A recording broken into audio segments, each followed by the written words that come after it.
नमस्कार, मैं हूं साहिल जोशी और आप देख रहे हैं दंगल।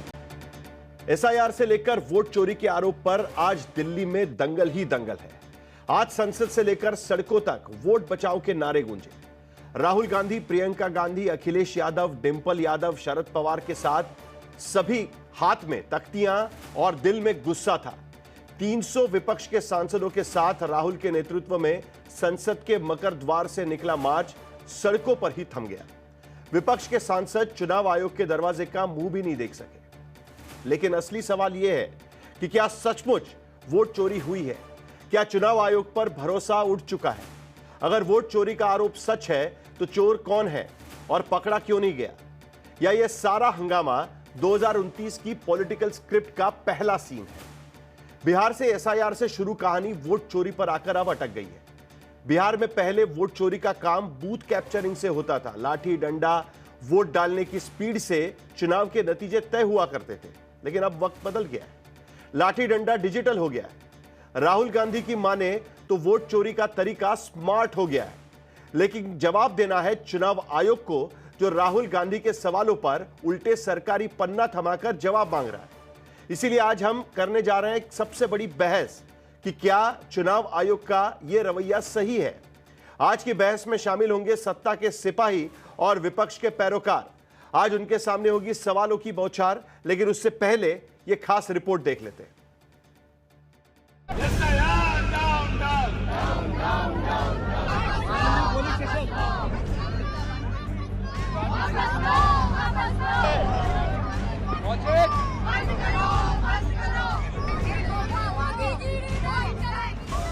दिल्ली की सड़कों पर आज लोकतंत्र का मेगा शो चला। शुरुआत संसद के मकर द्वार से हुई। स्क्रिप्ट विपक्ष ने लिखी। गंतव्य चुनाव आयोग का दफ्तर था, लेकिन उससे पहले ही दिल्ली पुलिस ने बैरिकेड लगाकर रास्ता काट दिया। कांग्रेस नेता राहुल गांधी की अगुवाई में विपक्ष के सांसदों का जो काफिला निकला था, वो संसद मार्ग पर ही थम गया।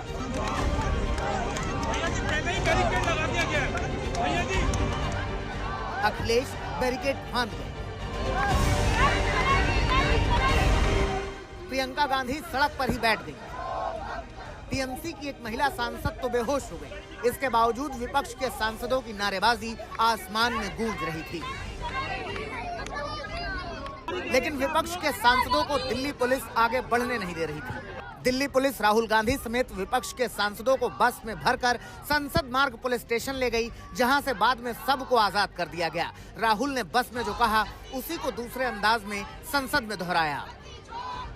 एक्चुअली बात नहीं कर सकते हैं, रियलिटी ये है, क्योंकि सच्चाई देश के सामने है। और ये जो लड़ाई है, ये राजनीतिक नहीं है, ये कॉन्स्टिट्यूशन की लड़ाई है।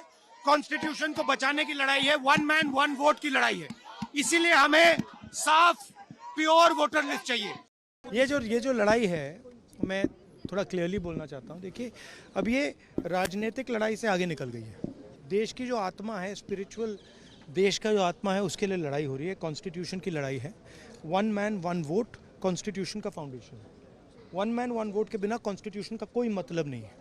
और हमने क्लियरली दिखाया है कर्नाटक में कि वन मैन वन वोट नहीं है। Multiple man multiple vote, one man multiple vote, सारा कुछ चल रहा है। ठीक है, तो ये अब लड़ाई पूरी की पूरी ऑपोजिशन लड़ रही है और हिंदुस्तान के जो युवा हैं उनको ये बात समझ आ गई है। अब सवाल ये है कि क्या ये लोकतंत्र बचाने का मार्च था या 2029 से पहले पॉलिटिकल ब्रांडिंग का?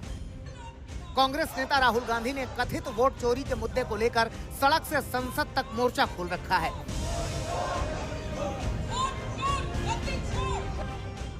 नेता विपक्ष राहुल गांधी की अगुवाई में विपक्षी सांसदों ने एसआईआर और वोट चोरी के आरोपों को लेकर 300 सांसद आज अपनी आवाज चुनाव आयोग के कानों तक पहुंचाना चाह रहे थे, लेकिन चुनाव आयोग तक जाने का मौका नहीं मिल सका। डरे हुए हैं, कायर हैं, सरकार कायर है, डरे हुए हैं, कायर है, सरकार कायर है। इन दिनों वोट चोरी का शोर है। 7 अगस्त यानी गुरुवार को राहुल गांधी ने वोटर लिस्ट में गड़बड़ी पर 1 घंटा 11 मिनट तक 22 पेज का प्रेजेंटेशन दिया। राहुल ने स्क्रीन पर कर्नाटक की वोटर लिस्ट दिखाते हुए कहा कि वोटर लिस्ट में संदिग्ध वोटर मौजूद हैं। Single bedroom 46 voters living there. Same thing there, 80 voters living there. No sign of their existence. When we go there, we threaten. Booth number. Rahul के आरोपों पर कर्नाटक चुनाव आयोग ने शपथ पत्र मांगा है, लेकिन अखिलेश यादव ने कहा कि जब उनकी पार्टी ने 2022 में वोट में गड़बड़ी को लेकर हलफनामा दिया था, उसका क्या हुआ? अखिलेश अब इस मुद्दे की स्टीयरिंग यूपी की तरफ मोड़कर फुल स्पीड में चुनाव आयोग से चुभते सवाल पूछ रहे हैं। चुनाव आयोग पे कई बार प्रश्न लगे हैं और अगर कोई शिकायत है तो चुनाव आयोग को उस पर कार्रवाई करनी चाहिए और खासकर उत्तर प्रदेश में जहां पर सरकार मिलकर के वोट लूट रही है। संसद में तो हम लोग अपनी बात रखना चाहते हैं, सरकार सुनना ही नहीं चाहती है, सरकार सुनना ही नहीं चाहती। ऐसे दोषी लोगों के खिलाफ कार्रवाई करें, अधिकारियों के खिलाफ। चुनाव आयोग को लेकर सरकार और विपक्ष आमने सामने है। देश देख रहा है, सबसे संविधान विरोधी काम कोई कर रहा है तो उसकी सरगना श्री राहुल गांधी जी हैं। एसआईआर, चुनाव आयोग, चुनाव की प्रक्रिया आज एक दुनिया में सिद्ध व्यवस्था बन चुकी है। एसआईआर पहली बार नहीं हो रहा है। हर एक राज्य में राष्ट्रीय स्तर पे चुनाव आयोग की एक नियमित प्रक्रिया है। मतदाता सूची को परिष्कार करने के लिए, व्यवस्थित करने के लिए चुनाव आयोग की आजादी के उपरांत एक निरंतर प्रक्रिया है। एक सशक्त लोकतंत्र में इलेक्शन पारदर्शक तरह से होने चाहिए। महाराष्ट्र में भी आप देखेंगे तो लोकसभा और विधानसभा की वोटिंग में बहुत अंतर है और हम सब अभी मांग रहे हैं, जो कर्नाटका में जो राहुल जी ने जो डेटा दिखाया वो बहुत एक सशक्त लोकतंत्र के लिए। बीजेपी सांसद विपक्ष पर लगातार सियासत करने का आरोप लगा रहे हैं। प्रदर्शन करने का अधिकार है, उनको जाने का भी अधिकार है, लेकिन दावे में सच्चाई कितनी है? मोटी बात यह है कि आपको अगर वोट नहीं मिलता तो हम क्या करें? देश हारते हैं, प्रदेशों को हारते हैं। और अब तो आयोग ने स्वयं स्पष्ट कर दिया है, कोई भी डाउनलोड कर सकता है वोटर लिस्ट। सड़क पर सियासत की आंच तेज हो गई है। इस मामले को राहुल गांधी दूसरे स्केल पर ले जाना चाहते हैं। लोगों को जोड़ने के लिए कांग्रेस ने वोट चोरी का एक वेब पेज भी शुरू किया है। यानी एसआईआर और वोट चोरी के आरोप का मुद्दा यही थमने वाला नहीं है। अब सवाल ये है कि अगर मुद्दा इतना बड़ा था तो इसकी लड़ाई संसद के अंदर क्यों नहीं लड़ी गई? संसद का फ्लोर खाली, सड़क पर भीड़, क्या यही लोकतंत्र का नया फॉर्मूला है? दिल्ली से पीयूष मिश्रा, हिमांशु मिश्रा और संजय शर्मा के साथ आज तक ब्यूरो। तो सरकार के तमाम जवाबों के बावजूद भी अब विपक्ष इस पूरे मामले को लेकर पीछे हटने को तैयार नहीं है। उनका कहना है कि चुनाव आयोग को इन सारे मामलों पर जवाब देना चाहिए, जबकि चुनाव आयोग राहुल गांधी को कह रहे कि आप एक एफिडेविट फाइल करिए, हलफनामा फाइल करिए, उसके बाद हम इसके बारे में सोचेंगे। कुल मिलाकर अब विपक्ष पीछे हटने को तैयार नहीं है और इसी के वजह से अब मामला सड़क पर आकर रुक गया है। बिहार में भी राहुल गांधी तेजस्वी यादव के साथ इसी तरीके से यात्रा भी निकालने वाले हैं। तो एक तरफ एसआईआर है, दूसरी तरफ वोट चोरी का आरोप, वोटों की कटौती का आरोप, ऐसे वोटर जोड़ने का आरोप जो दरअसल वहां पर है ही नहीं, गलत वोटर जोड़ने का आरोप भी लगाए जा रहे हैं। तो तीन सवालों के साथ हम दंगल में चर्चा की शुरुआत करेंगे। पहला सवाल, वोट चोरी हुई तो क्या विपक्ष अदालत जाने को तैयार क्यों नहीं है? अगर आपको लगता है कि वोट चोरी हुई है तो आप अमूमन ये कहा गया है कि आप अदालत का दरवाजा खटखटाइए अगर चुनाव आयोग आपकी बात नहीं सुन रहा है। चुनाव एसआईआर को लेकर पहले ही सुप्रीम कोर्ट पे सुनवाई होनी है, कल या परसों ये सुनवाई हो सकती है। दूसरा सवाल, इलेक्शन कमीशन विपक्ष के सवालों का जवाब क्यों नहीं दे रहा है? इलेक्शन कमीशन सूत्रों के हवाले से कई बयान दे रहा है, लेकिन अब तक चुनाव आयोग की तरफ से कोई भी अधिकृत बयान राहुल गांधी की प्रेस कॉन्फ्रेंस पर या विपक्ष के सवालों पर नहीं आया हुआ है। और तीसरा सवाल, क्योंकि भारतीय जनता पार्टी इस पूरे मामले को लेकर विपक्ष की अराजकता का बयान दे रही है। बीजेपी की अराजकता वाली थ्योरी सच या सिर्फ बचाव का बहाना? क्योंकि विपक्ष के आरोप में बीजेपी को भी घसीटा जा रहा है। कहा जा रहा है कि चुनाव आयोग और भारतीय जनता पार्टी मिलकर यहां पर चुनाव में चोरी की बात कर रही है। तो कुल मिलाकर विपक्ष के इन सारे आरोपों पर और आज जिस तरीके से प्रदर्शन किए गए, इन सारे मुद्दों पर हम चर्चा करेंगे। हमारे साथ में डॉक्टर अजय आलोक, भारतीय जनता पार्टी के प्रवक्ता जुड़ चुके हैं। अखिलेश प्रताप सिंह, कांग्रेस पार्टी के प्रवक्ता इसमें जुड़ रहे हैं, जो विपक्ष का पक्ष रखेंगे। आशुतोष, पॉलिटिकल एनालिस्ट, वो भी इस चर्चा में शामिल होंगे। और मोहम्मद अमीन, पूर्व ज्वाइंट डायरेक्टर चुनाव आयोग, इलेक्शन कमीशन, वो भी इस चर्चा में शामिल होंगे। हम कई बार इन मुद्दों पर चर्चा कर चुके हैं, लेकिन आज जिस तरीके से हुआ, विपक्षी सांसद कह रहे थे कि हमें चुनाव आयोग से मिलना है, चुनाव इलेक्शन कमिश्नर से मिलना है इस पूरे मामले को लेकर। चुनाव आयोग ने कहा कि सिर्फ 30 लोग लेके आइए, उसके बाद प्रदर्शन हुआ, उनको रोक दिया गया। अब पहली बार हमने देखा कि राहुल गांधी से लेकर शरद पवार तक, मल्लिकार्जुन खड़गे से लेकर अखिलेश यादव तक सभी लोग सड़क पर यहां पर नजर आ रहे थे। आपको नहीं लगता अजय आलोक कि अब कम से कम अब चुनाव आयोग को कहना चाहिए कि ठीक है, अब हम अधिकृत तौर पर आपका जवाब देंगे? लेकिन क्योंकि पूरे देश भर में कई अलग अलग इलाकों से इस तरीके की कहानियां आना शुरू हो चुका है। डॉक्टर अजय, देखिए, सबसे पहली बात साहिल कि मैं चुनाव आयोग का प्रवक्ता नहीं हूं, और चुनाव आयोग को क्या जवाब देना है, नहीं देना है, वो सब हम देख रहे हैं। रोज दिन पब्लिक डोमेन में आ रहा है कि हरियाणा से लेके कर्नाटक से लेके उत्तर प्रदेश, लेकिन सत्ताधारी पार्टी के नेता होने के नाते आपसे यह सवाल है कि आपको भी नहीं लगता अभी कि क्लैरिटी एक चुनाव आयोग से जरूरत है? पॉलिटिकल पार्टी होने के नाते मैं आपसे सवाल कर रहा हूं। मैं आ रहा हूं उस पर। ये जितने सवाल चुनाव आयोग के सामने हैं, जितने ये लोग आज कर रहे थे, चुनाव आयोग उनका जवाब देगा। संसद क्यों नहीं चलने दे रहे हैं?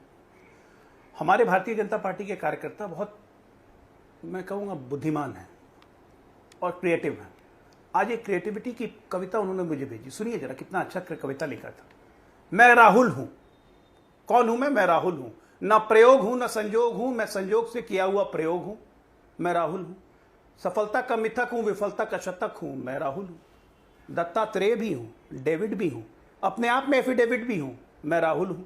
अभियोग भी मैं, चुनाव आयोग भी मैं राहुल हूं।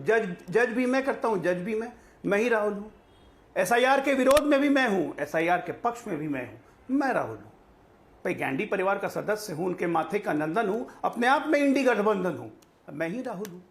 मैं ही पीपीटी, मैं ही चैट जीपीटी, मैं ही मीडिया, मैं ही सोशल मीडिया, मैं ही इलेक्ट्रॉनिक मीडिया, मैं ही राहुल हूं। हाँ भैया, भूल मत जाना, प्रधानमंत्री बनने को व्याकुल भी हूं।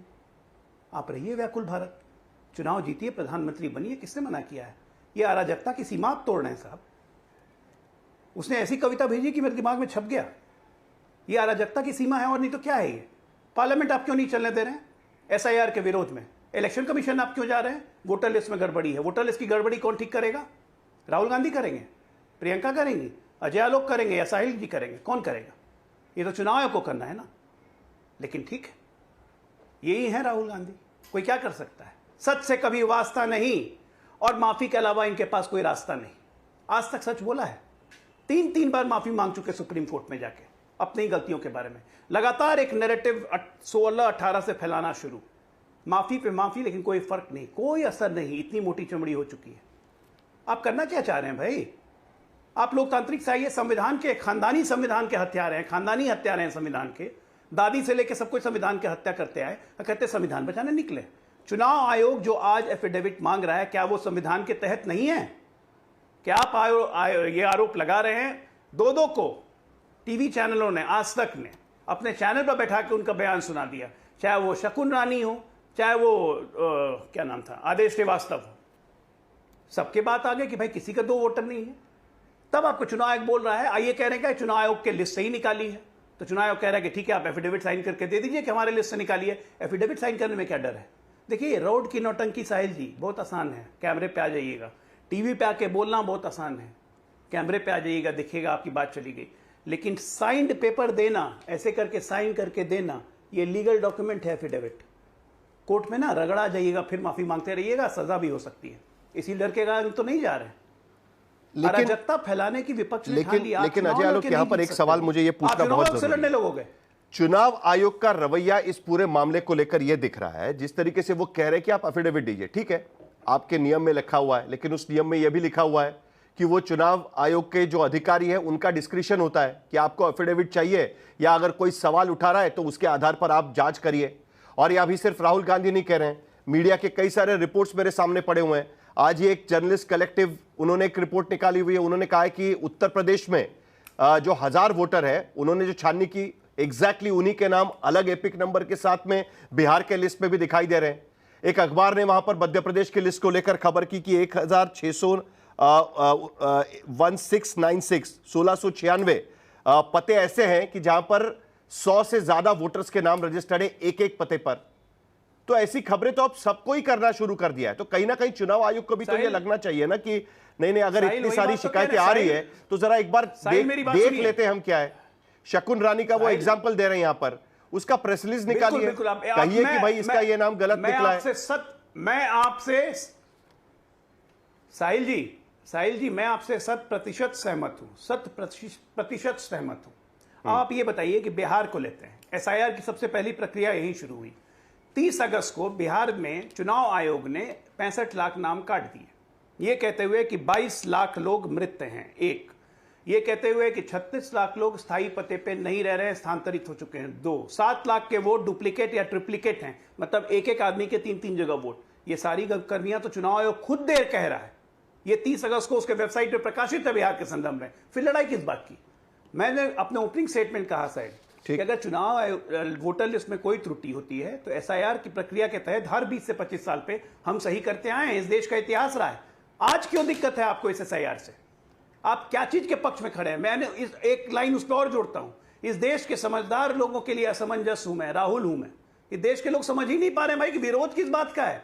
तुम संसद में नहीं चलने दे रहे हो कि एसआईआर पे चर्चा करो, एसआईआर का विरोध कर रहे हैं कि हम एसआईआर नहीं चाहते। कुल मिलाकर बीजेपी ये कहने की कोशिश कर रही है, कॉन्फ्रेंस कर रहे हो 1 घंटे की, ये देखिए वोटर लिस्ट में इतनी गड़बड़ी है कि एक तरफ तो आप ये कहते हैं कि गलत लोगों के नाम घुसेड़े गए हैं, कई सारे उदाहरण आप लेकर सामने आ रहे हैं जहां पर आप कह रहे हैं कि वोटर लिस्ट में ऐसे नाम भी है कि जो एक ही पते पर 100 500 नाम वहां पर नजर आ रहे हैं। आप ऐसे नाम भी लेकर सामने आ रहे हैं जो फॉर्म नंबर 6 का गलत इस्तेमाल किया गया है।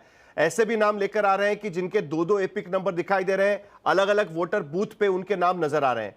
तो इसी के चलते जब चुनाव आयोग इस पूरी प्रक्रिया के गलत नाम हटाने के लिए चुनाव आयोग कहता है कि अब एसआईआर करेंगे तो उसका भी आप विरोध करते हैं, उस पर मुझे आपसे जानना है। लेकिन एक खबर कर्नाटक से इस वक्त आ रही है क्योंकि कुछ दिन पहले राहुल गांधी ने कर्नाटक में प्रेस कॉन्फ्रेंस की थी और वहां पर कर्नाटक के एक मंत्री है राजन्ना, जो चीफ मिनिस्टर सिद्धरामैया के करीबी माने जाते हैं। उन्होंने कहा था कि दरअसल ये जो राहुल गांधी का आरोप है ये तो दरअसल पार्टी को अपने आप पे झांक कर देखना चाहिए, और राहुल के विरोध में बोलने पर कर्नाटक के मंत्री की कुर्सी चली गई है।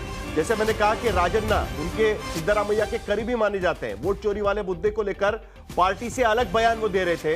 कर्नाटक बीजेपी ने राहुल गांधी पर निशाना साधा है और कहा है कि कांग्रेस में सच्चाई का सामना करने की हिम्मत नहीं है। सगाई राज हमारे साथ बेंगलोर से जुड़ रहे हैं। सगाई, क्या खबर है? राजन्ना राहुल गांधी के प्रेस कॉन्फ्रेंस के बाद ये अलग बयानी क्या दे रहे थे? क्या उनका मानना था? जो प्रेस कॉन्फ्रेंस में राहुल गांधी ने बातें रखी उसके खिलाफ उनका क्या मानना था?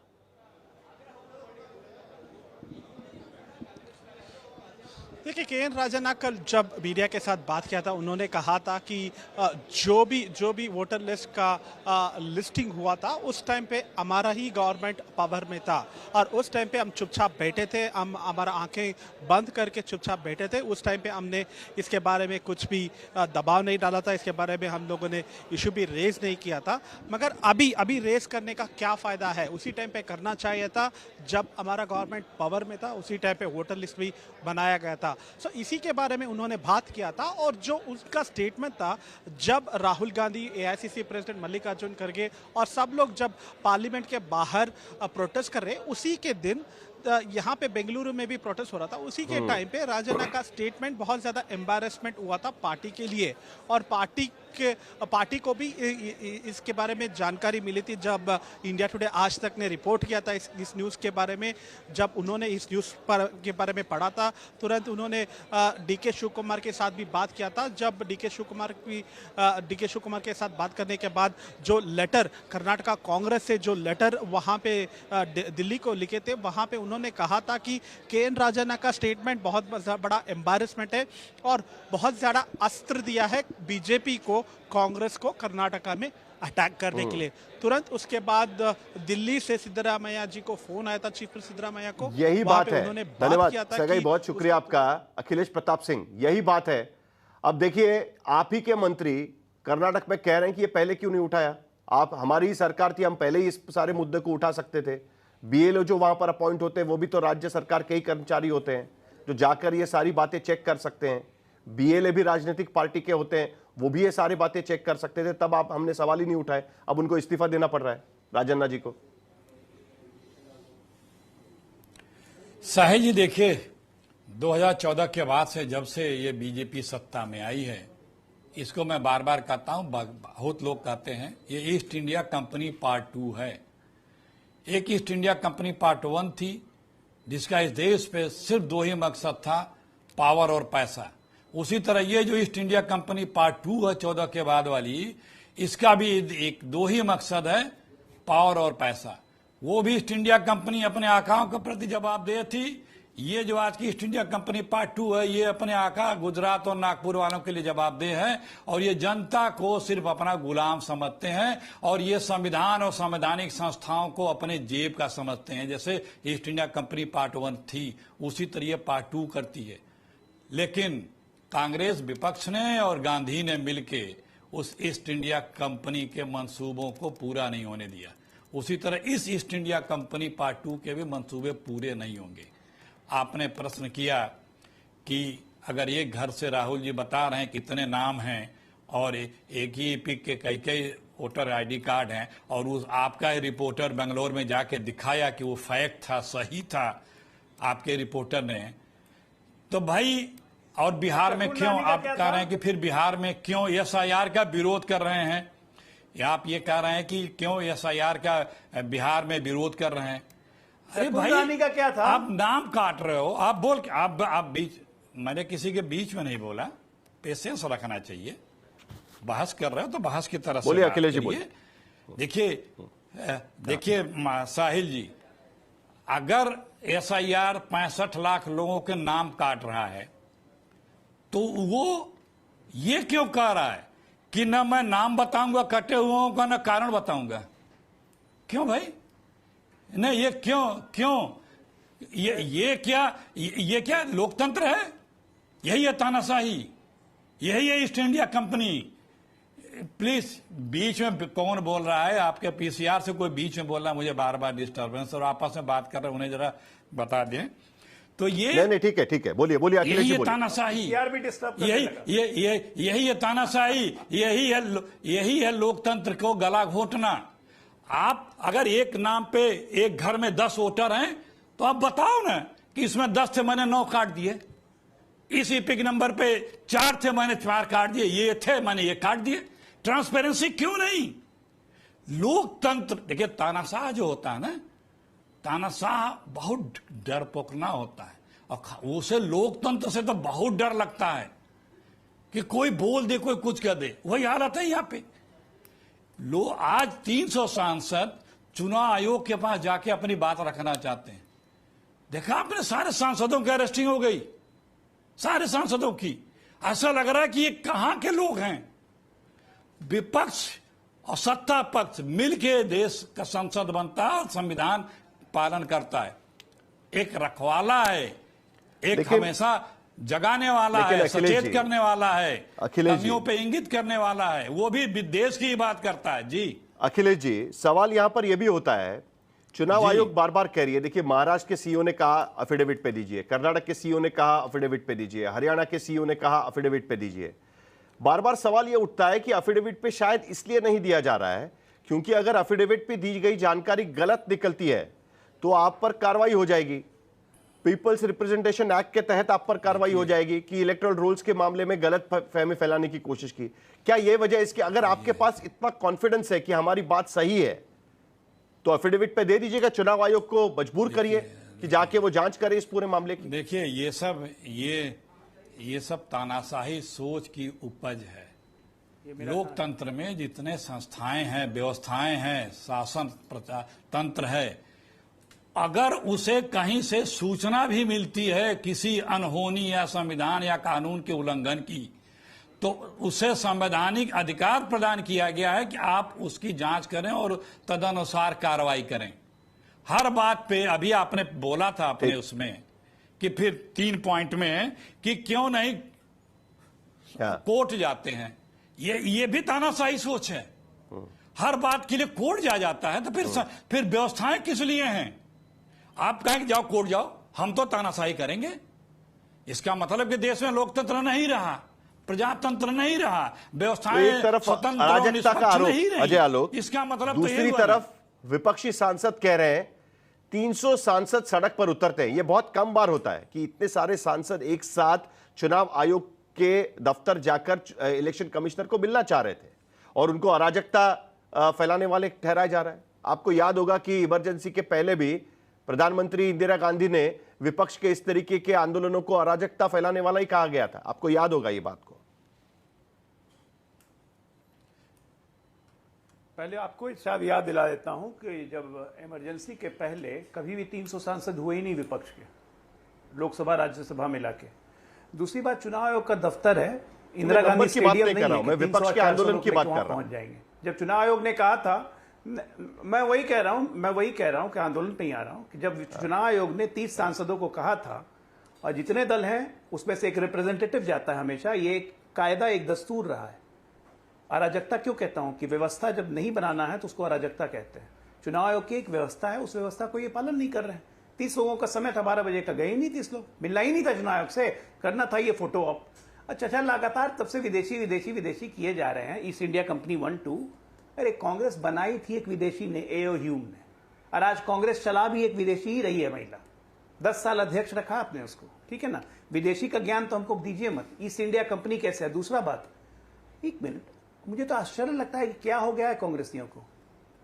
मतलब हिंदुस्तान की इकलौती तानाशाह इंदिरा गांधी, उनके वंशजों को आज तानाशाह ढूंढना पड़ रहा है। अरे अपना चेहरा आईने में देखो, तानाशाह दिख जाएगा। आज भी भाव भंगिमा देखिए चलने की, जरा महाशय के संसद में आते हैं तो स्पीकर के सामने पीठ करके खड़ा होते हैं, विपक्ष की तरफ देख के बोलते ही नहीं, अपनी सत्ता पक्ष की तरफ देख के बोलते रहते हैं। तानाशाह इसको कहते हैं भाई साहब। एक कांग्रेसी ने अभी मंत्री ने कुछ बोला, उसका इस्तीफा ले लिया। आते आते धीरे धीरे वो कहावत सुनिए ना, आधे इधर चलो आधे उधर चलो, बाकी मेरे पीछे आओ, यही हो जाएगा। ये गांधी परिवार के पीछे खाली परिवार भक्त रह जाएंगे। तो पूछ रहा है धनखड़ जी कहां है आजकल, क्योंकि आप हेबियस कॉर्पस फाइल करने की बात कर रहे हैं। विपक्ष पूछ रहा है धनखड़ जी, विपक्ष को धनखड़ जी की इतनी चिंता है तो जाए धनखड़ जी के घर पे। धनखड़ जी ने किसी को मना किया होगा क्या? धनखड़ जी जब उपराष्ट्रपति थे तब कितनी चिंता करते थे। जल्दी से जवाब दीजिए, फिर आशुतोष जी और अमीन जी के पास भी मुझे जाना है। अखिलेश जी देखिए, आपने अच्छा, धनखड़ जी के लिए कई लोगों ने मीडिया पे बताया है, कपिल सिब्बल जी ने बताया है कि वो भी संपर्क करने का प्रयास किए, नहीं बात हो पाई। उपराष्ट्रपति का जिस प्रकार से हटाया जाना, अंदाजा लगा लीजिए कि लोकतंत्र कहां है। अंदाजा लगा लीजिए, जो कोई चिड़ क्यों रहा है, हटाए जाने पे क्यों चिड़ रहा है। बीच बीच बीच बीच फिर वही भाई, मैंने कहा ना कि लोकतंत्र ही, लोकतंत्र से तानाशाह डरता है। लोकतांत्रिक बात होती है, यहाँ बैठा, please please please please please please देख लीजिए। मैंने यही कहा, यही पहचान है कि लोकतंत्र में अभिव्यक्ति की आजादी हर तानाशाह को बुरी लगती है। यहां बैठे पैनल में देख लीजिए, डर रहा है तानाशाह, डर रहा है कि सच्चाई क्यों उजागर हो रही है मेरी। वो घबराता है, वो मुस्कुराहट से डरता है, वो सवालों से डरता है। अभी कहा गया कि 300 सांसद से कौन मिल सकता है। संसद में 550 सांसद बैठते हैं, एक एक करके अपनी बात रखते हैं। 300 सांसद से नहीं मिला सकता क्या? बैठो ना, आपसे तो जवाब मांगा जा रहा है ना। आपको तो तुरंत आगे बढ़ के पारदर्शिता के साथ अपनी बात, सारी चीजों का दूध पानी का पानी कर देना चाहिए। लेकिन चुनाव आयोग क्यों, एक सेकंड साहिल जी, चुनाव आयोग इन चीजों का स्पष्टीकरण न करके खुद अपने आप को कटघरे में खड़ा कर रहा है और अपनी विश्वसनीयता को धूमिल कर चुका है। चुनाव आयोग जिस दिन खड़ा होकर के एक एक प्रश्न का जवाब दे देगा और लोग उससे संतुष्ट हो जाएंगे। चुनाव आयोग, ये झगड़ा कैसे खत्म होगा? प्रामाणिकता है, निष्पक्षता है, क्योंकि बार बार सवाल क्या उठता है, वोटर लिस्ट पे गड़बड़ है, वोटर लिस्ट पे गड़बड़ है। इसके लिए राहुल गांधी प्रेस कॉन्फ्रेंस लेते हैं, कहते हैं कि भाई गलत नाम घुसेड़े गए। चुनाव आयोग कहता है कि ठीक है, अगर इतना प्रॉब्लम है तो हम एसआईआर की प्रक्रिया करते हैं, घर घर जाकर हम चेक करेंगे कि भाई वहां पर उस तरीके के वोटर्स है या नहीं है। और दूसरी तरफ अब सांसद सीधे सड़क पर उतर आ गए। 300 सांसद, कई सालों बाद मैंने देखा है कि विपक्ष के सारे सांसद सड़क पर प्रदर्शन करने के लिए उतर आए हुए हैं, और वो भी जब लोकसभा का अधिवेशन चल रहा है उस वक्त। ये मामला खत्म कैसे होगा, कैसे कम होगा? साहिल, अजय आलोक जी बहुत समझदार नेता हैं, मैं उनका बड़ा सम्मान भी करता हूं और अखिलेश जी का भी बड़ा सम्मान करता हूं। मैं देखिए एक बात बता दूं मैं इसको, मुझे अब लगता है कि भारतीय जनता पार्टी वही गलती कर रही है जो 2011 में कांग्रेस पार्टी ने की थी। भारतीय जनता पार्टी और चुनाव आयोग इसको टेक्निकल और कॉन्स्टिट्यूशनल मैटर बताने की कोशिश कर रही है, इसको टेक्निकलिटीज लीगलिटी में उलझाने की कोशिश कर रही है, और विपक्ष इसको राजनीतिक मुद्दा बना रहा है। ये पॉलिटिकल बैटल है, ये राजनीतिक लड़ाई है। ये तो बन चुका है ये राजनीतिक मुद्दा। ये राजनीतिक लड़ाई है, और जितना ज्यादा ये पब्लिक स्पेस में इसमें डिबेट होगी उतना ही ज्यादा विपक्ष को फायदा होगा। इस बात को 2011 में कांग्रेस पार्टी नहीं समझ पाई। उस वक्त भी कांग्रेस पार्टी के कुछ बड़े नेता इसको अदालतों में उलझाना चाहते थे, टेक्निकलिटीज में उलझाना चाहते थे, लीगलिटीज में उलझाना चाहते थे। और मुझे कांग्रेस के एक बहुत बड़े नेता ने कहा था कि 3 वकीलों ने कांग्रेस पार्टी को हरा दिया। आज वही स्थिति पैदा हो रही है। देखिए, आप इस बात को समझिए, राहुल गांधी क्या कह रहे हैं? वो कह रहे हैं कि आप एफिडेविट दीजिए। राहुल गांधी कह रहे हैं आप वोटों की चोरी कर रहे हैं। अब इसमें से कौन सी भाषा जो है वो जनता से जाके जुड़ती है? वोटों की चोरी की बात जनता जाके जुड़ती, बोले हाँ ये बात तो सही कह रही है, हम वो सब आदमी सबूत दे रहा है और चुनाव आयोग उनसे उसकी जांच नहीं करो, कह रहा है एफिडेविट दीजिए। तो जो प्रश्न है, विपक्ष चाहेगा कि ये मामला बढ़ता जाए, हर दिन बढ़ता जाए, हर दिन इस पे डिबेट हो पूरे चुनाव। जितना बढ़ेगा उतना लोगों के मन में संशय पैदा हो जाएगा। अब आप इसको टेक्निकलिटी पूछेंगे, अभी थोड़ी देर पहले कहा गया राजन्ना साहब ने क्यों इस्तीफा दे दिया।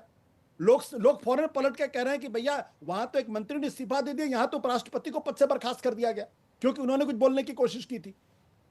तो जो प्रश्न है वो बहुत महत्वपूर्ण सवाल है कि क्या वोटर लिस्ट आज की तारीख में साफ सुथरी है या साफ सुथरी नहीं है।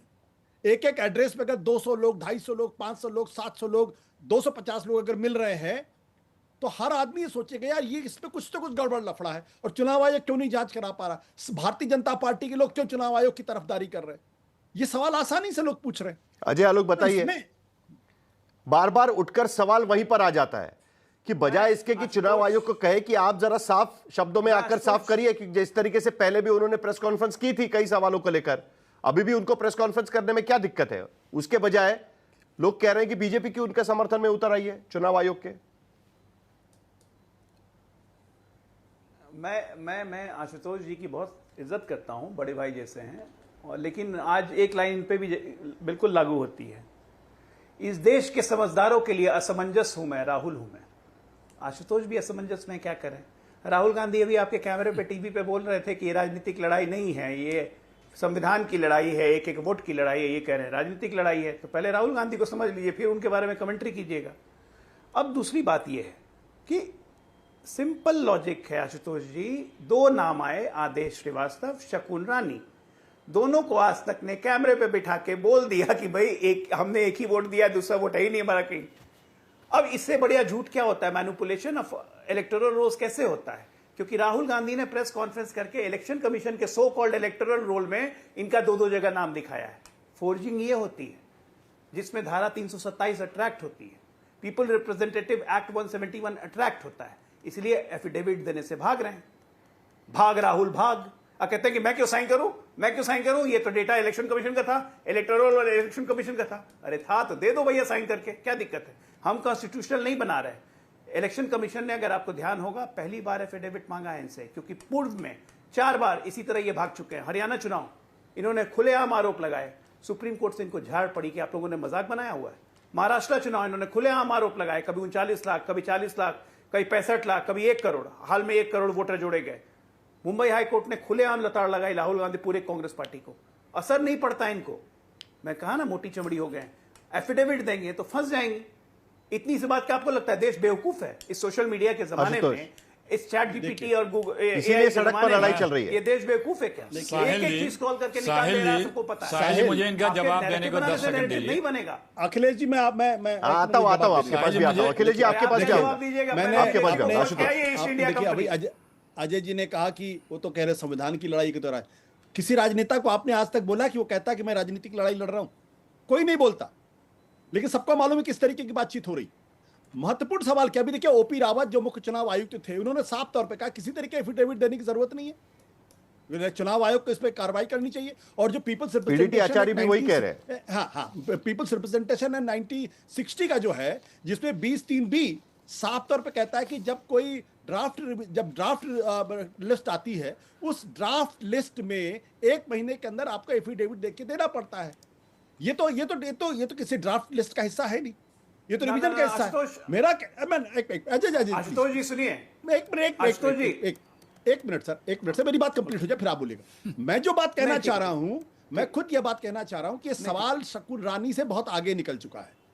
मैं फिर जो इस बात को दोहरा दूं कि ये भारतीय जनता पार्टी को समझना पड़ेगा कि ये राहुल गांधी ने इसको मुद्दा देश के स्तर पर बना दिया है। आप उनको कुछ भी कहिए, लेकिन वो जो बात उठा रहे हैं वो हर वोटर को समझ में आएगा। यार अगर कुछ भी गलत, अगर राहुल गांधी ने गलत नहीं कहा है तो फिर जांच क्यों नहीं कराते? जांच करा लीजिए, एफिडेविट। और यहीं पर सवाल उठता है मोहम्मद अमीन, एफिडेविट। अब तक हमने एसआईआर पर जब चर्चा की, आपने कहा कि एसआईआर की प्रक्रिया होनी चाहिए। अब तक इससे पहले हमने जब भी पूछा कि भाई गलत नाम वोटर लिस्ट पे गए, एक सेकंड अजय आलोक जी आता हूं, मोहम्मद अमीन भी इंतजार कर रहे हैं, आता हूं आपके पास, आता हूं आपके पास, एक लाइन की क्लैरिटी अभी देना जरूरी है। जल्दी एक लाइन जल्दी से मौका देंगे, हमें भी क्लैरिटी का मौका दीजिए। आशुतोष जी, राहुल गांधी ने जो प्रेस कॉन्फ्रेंस करके लिस्ट दिखाई थी वो 2024 की वोटर लिस्ट थी, वो ड्राफ्ट रोल नहीं था। अंतर समझिए, वो ओरिजिनल इलेक्टोरल लिस्ट 2024 के चुनाव की थी और ड्राफ्ट रोल, दोनों में अंतर होता है। नहीं, इसीलिए तो वो अट्रैक्ट नहीं होता है ना। अगर पुराने लिस्ट पे गड़बड़ी है, अगर कोई उसे पॉइंट आउट कर रहा है तो उसके बाद चुनाव आयोग एफिडेविट क्यों मांग रहा है? अगर आपके इलेक्टोरल रोल्स में अगर गड़बड़ी है, उसको अगर कोई पॉइंट आउट कर रहा है, यही तो सवाल उठता है ना मोहम्मद अमीन, कि क्यों चुनाव आयोग बार बार राहुल गांधी को कह रहे हैं, और वो भी नेता विपक्ष है। ऐसा नहीं है कि कोई खड़ा होकर कह रहा है कि आपकी सारी वोटर लिस्ट गलत है, बार बार वो कह रहे हैं। अलग अलग मीडिया रिपोर्ट्स उस मामलों को लेकर आए हुए हैं। यह कब से शुरू हो गया कि चुनाव आयोग ने सूत्रों के हवाले से खबर बताना शुरू कर दिया कि भाई अगर ऐसे ही जांच करते रहेंगे तो 36 साल निकल जाएंगे? यह तो पॉलिटिकल स्टेटमेंट हो गया ना। चुनाव आयोग को सामने आकर कह देना चाहिए। 300 सांसद अगर सड़क पर उतरते हैं तो क्यों नहीं चुनाव आयोग सामने आता और कहता कि भाई आपने ये आरोप लगाए, इस पर हमें ये चीजें मिली, आप, हमें नहीं लगता कि आपके आरोप सही है या गलत है या जो भी है हम जांच करेंगे, सीधा आके सामने कह दे।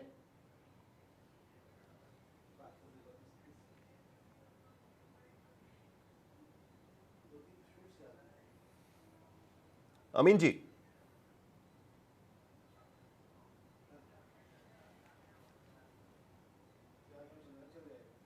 मोहम्मद अमीन, आपको मेरी आवाज आ रही है?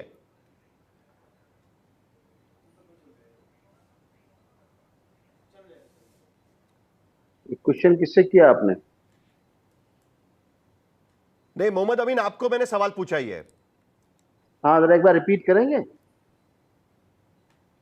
नहीं, मैंने ये पूछा कि क्यों नहीं चुनाव आयोग इस पूरे मामले को लेकर सामने आकर प्रेस कॉन्फ्रेंस करता है, बजाय इसके उनके स्टेटमेंट आ रहे हैं सूत्रों के हवाले से कि हमें तो 36 साल लग जाएंगे अगर इस तरीके की जांच करने बैठे, तो हर चुनाव क्षेत्र की जांच करेंगे तो 36 महीने लग जाएंगे। दूसरी तरफ एसआईआर की प्रक्रिया वो 1 महीने के भीतर खत्म करना चाहते हैं, 1 महीने में ड्राफ्ट रोल, 1 महीने में सजेशन, ऑब्जेक्शंस। हर रोज नई नई खबरें उस पूरे मामले को लेकर आ रही है, नए नए ऑब्जेक्शंस उस बारे में लेकर आ रहे हैं। क्यों नहीं चुनाव आयोग सामने आकर इस पूरे मामले पर अपनी सफाई देता? पहले तो मैं ये एक बात बताऊंगा कि चुनाव आयोग ने आज 12 बजे का टाइम दिया था और उसमें 30 लोगों का आग्रह किया था कि 30 उनके लीडर जो हैं और जो राहुल गांधी के साथ में जो उनके अपोजिशन लीडर्स हैं वो आकर चुनाव आयोग से मिल सकते हैं, और चुनाव आयोग ने इसमें अपनी क्षमता जाहिर की थी कि हम मिल लेंगे। लेकिन आपको याद होगा कि हमारे पैनल में इस वक्त आशुतोष जी भी हैं, और मैं चीफ ऑफ प्रोटोकॉल ये और बताना चाहूंगा कि वहां पर हमारी जो क्षमता है, इस बिल्डिंग की बहुत पुरानी बिल्डिंग है, तो यहाँ पर 30 से लेके 50 आदमी मैक्सिमम आ सकते हैं।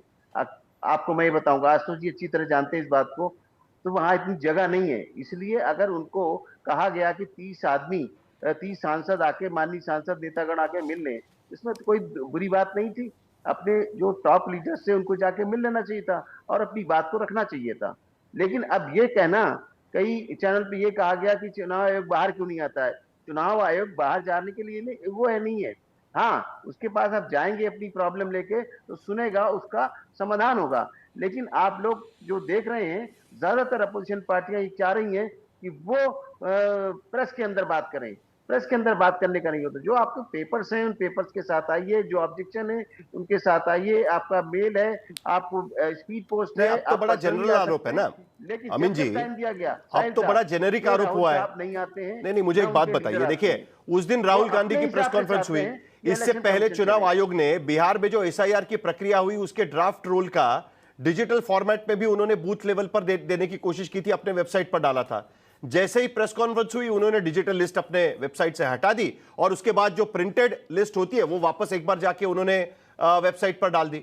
अब इस तरीके से काम करेंगे तो लोग सवाल भी पूछेंगे ना कि अचानक क्या हो गया।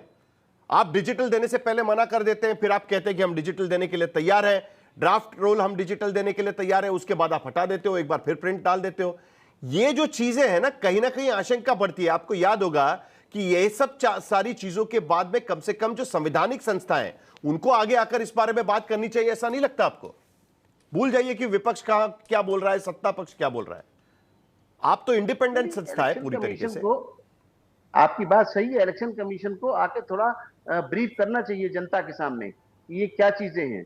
तब जनता का विश्वास जो है जुड़ेगा चुनाव आयोग के साथ में या अपोजिशन लीडर्स को समझ में आएगा कि हाँ, चुनाव आयोग निष्पक्ष है और संवैधानिक है। लेकिन जहां तक सवाल मैं पहले भी कह रहा था कि हमारे यहाँ इलेक्शन कमीशन में चुनाव आयोग की जो बिल्डिंग है उसमें मैक्सिमम 30 से 50 आदमी आ सकते हैं, उससे ज्यादा नहीं आ सकते, क्षमता नहीं है। इसलिए अगर टाइम दिया गया तो उन लोगों को जाना चाहिए था। आशुतोष जी मुस्कुरा रहे हैं, लेकिन आशुतोष जी जानते हैं, वहां पर आए हुए हैं, उस हॉल में बैठे भी हुए हैं, मैं वहीं पर चीफ ऑफ प्रोटोकॉल था। तो कहने का मकसद ये है कि आइए और एक संवैधानिक संस्था के सामने तरीके से अपने पेपर लाइए, तरीके से बात करिए। ये नहीं है कि आप सड़कों पे आएंगे, सड़कों पे इतिहास में मैं आपको बताऊं साहिल साहब, आप जाएंगे रिकॉर्ड में तो इतिहास में सन 52 के बाद से पहली बार ये देखा गया है कि अपोजिशन के सांसद वहां पर सड़कों पर आए हैं। ये एक अच्छा नहीं है एग्जाम्पल दुनिया के सामने कि हमारा संवैधानिक संस्थान जो है क्या करप्ट है क्या? नहीं, ये तो देश के सामने भी अच्छा एग्जाम्पल नहीं है कि 300 सांसदों को सड़क पर आना पड़ रहा है हिंदुस्तान में। ये किसी भी तरीके से अच्छा एग्जाम्पल नहीं है। अखिलेश प्रताप सिंह जी भी मुस्कुरा रहे थे। अखिलेश जी, आप कुछ कहना चाह रहे थे, बताइए। देखिए साहिल जी, मैं जवाब देता हूं इनका। साहिल जी, यहाँ अभी हमारे जो चुनाव आयुक्त में रहे हैं वो चुनाव आयोग की पक्ष में कुछ बातें बता रहे थे। हर कोई चाहता है कि हमारे देश का चुनाव आयोग, हर कोई उस पर विश्वास करे। लेकिन जब सरकार ने चुनाव आयोग के चयन की प्रक्रिया को बदल के चीफ जस्टिस को बाहर किया, शंका शुरू हो गई। अपना 2 मंत्री हो गए, वहीं से दिखने लगा कि मैसेज जाने लगा कि गोलमाल की प्रक्रिया, यस मैन रबर मैन चाहिए। फिर चुनाव आयोग ने जो 70 लाख वोटर महाराष्ट्र की बात हुई, उसमें नियम बदल दिया कि हम डिजिटल फोटोग्राफी नहीं देंगे। फिर चुनाव आयोग ने दिसंबर 24 में बदल दिया कि जो फुटेज है वो नहीं देंगे। फिर मई 25 में नियम बदल दिया कि जो डॉक्यूमेंट है, डॉक्यूमेंटेशन है, जो पेपर्स हैं, वो 45 दिन के जो 1 साल रखते थे, अब वो 45 दिन रहेंगे, नहीं रखेंगे। देखिए प्लीज, मैं देखिए तानाशाह परेशान हुआ, देखिए तानाशाह परेशान हुआ। प्लीज देखिए, मैं आपको अगर मेरा समय चाहिए तो आप ले सकते हैं, लेकिन सुनिए, राहुल गांधी के सुन लेते हैं ना, आपके पास भी आऊंगा मैं। आपको भी बोलने का मौका मिलेगा, जरा उनको खत्म करने दीजिए ना, बहुत देर से वो इंतजार भी कर रहे थे। ये ठीक नहीं है। प्लीज अखिलेश जी, आपकी बात खत्म देखिए। अखिलेश जी, जो मैं बोल रहा हूं, जो मैं उदाहरण दे रहा हूं नियमों को बदलने का, ये तो इन्हीं के शासनादेशों और नियमों से बने हैं। इसके बारे में कोई बार बार बताने की आवश्यकता नहीं है चंडीगढ़ के चुनाव आयुक्त ने क्या किया था। देखिए साहिल जी, समझने की जरूरत है। जो वर्तमान सरकार है, जिसे मैं ईस्ट इंडिया कंपनी पार्ट 2 कहता हूं, उसने इस देश की हर व्यवस्था पे अपना कब्जा कर रखा है। एक व्यवस्था बची है, मतदाताओं को एक मत देने का संवैधानिक अधिकार। अब अंतिम अखिलेश जी, मुझे जरा एक चीज आपसे क्लैरिटी चाहिए। एक चीज मुझे क्लैरिटी चाहिए, जरा लोगों को भी समझ में आ जाएगा, ताकि मैं अजय आलोक जी से भी जवाब ले पाऊंगा उसका। एक मुझे बात क्लियरली बताइए कि विपक्ष चाहता क्या है? कि वोटर लिस्ट का ओवरऑल हो, वोटर लिस्ट की जांच हो, वोटर लिस्ट में जो गलत नाम है उसको हटा दिया जाए। किसी पते पर अगर 100 वोटर्स अगर रजिस्टर्ड है तो उनका जो नाम है वो हटा दिया जाए, उनको ठीक किया जाए। चाहता क्या है विपक्ष कि जिसको लेकर आप चुनाव आयोग के पास जाना चाहते हैं? लोकतंत्र में वोटर लिस्ट का ओवरऑल करना मतलब एसआईआर की प्रक्रिया लगाना। इसलिए मैं पूछ रहा हूं आपसे। लोकतंत्र में सबसे पहली व्यवस्था होती है पारदर्शिता, जो ट्रांसपेरेंसी और नियमों। आप सोचिए, राहुल गांधी जी की प्रेस कॉन्फ्रेंस के बाद ये चुनाव आयोग न प्रेस कॉन्फ्रेंस करता, एक प्रेस नोट जारी करके कह देता मैं इन सारे तथ्यों की छानबीन और जांच कर रहा हूं, बहुत जल्द बताऊंगा कि क्या सही है क्या गलत है, और छानबीन के बाद बता देते, बात खत्म हो जाती। लेकिन फंसे हुए हैं विपक्ष दूर में रखते हुए अजय आलोक जी कम से कम चुनाव आयोग को अपनी छवि को ठीक करने के लिए, क्योंकि सवाल तो उठ रहे हैं चुनाव आयोग, मेरा जवाब ले लीजिए, कम से कम उसको लेकर तो आपको नहीं लगता कि अब सरकार को भी ये कह देना चाहिए कि हाँ चुनाव आयोग इसके सामने आकर कहे कि हम इसकी जांच कर लेंगे? विपक्ष को रिडिक्यूल करना अलग बात है। सबसे पहली बात कि चुनाव, देखिए रिडिक्यूल तो अब खुद हो रहे हैं, हम नहीं कर रहे हैं भाई, देश की जनता कर रही है, हम क्यों करेंगे? चुनाव आयोग एक जिम्मेदार संवैधानिक संस्था है, उसको सरकार को आदेश देने का कोई जरूरत नहीं है। जब वो ठीक समझेगी जैसा कार्रवाई करेगी, अपना कार्रवाई वो करेगी, वो स्वतंत्र है इस काम को करने के लिए। लेकिन आश्चर्य मुझे ये लग रहा है कि ये फिर उसी तरह से बात कर रहे हैं। मतलब ये चुनाव, एक बार बताइए, आप ही बताइए साहिल जी, ये चुनाव आयोग चुनने का तरीका भारत में कब से लागू हुआ? मिड 90s से। उसके पहले क्या होता था, कैसे चुनाव आयोग बनते थे, इस देश को पता भी था? जो गांधी परिवार कहे वही सही, किसी को पता भी था चुनाव आयोग होता क्या था? TN सेशन के बाद से तो लोग जानना शुरू किए चुनाव आयोग चीज क्या होती है। चुनाव आयोग के भीतर तो जगह कम है, लेकिन सड़क पर तो जगह है।